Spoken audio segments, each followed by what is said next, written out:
guanti, mascherina e gel igienizzante in borsa, quindi in piena regola direi. Primo giorno dell'ordinanza mascherina, guanti o igienizzante. Nella Marca tutti sembrano aver recepito da tempo queste dotazioni di sicurezza anti-coronavirus. Io li usavo già ovviamente per le poche uscite consentite da casa. Ovviamente sono regole che vanno rispettate, ovviamente in maniera obbligatoria da tutti, proprio perché è un sacrificio che si fa volentieri, visto che ne va della salute e del bene comune.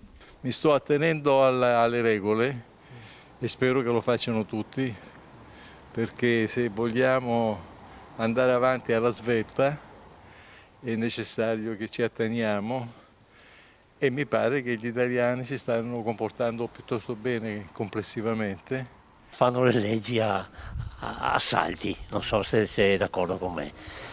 La gente è poco informata delle volte, o deve informarsi per televisione o deve stare attenta, che la mascherina l'ho messa dal primo giorno.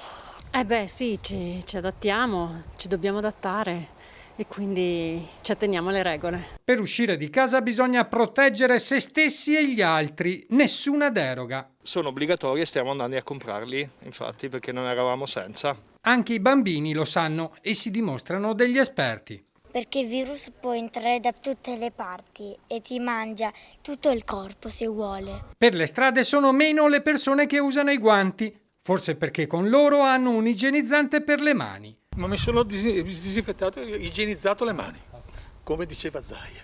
Pochi, ma se ne trovano ancora, dubitano persino che mascherine e guanti possano servire. Obbligatori perché?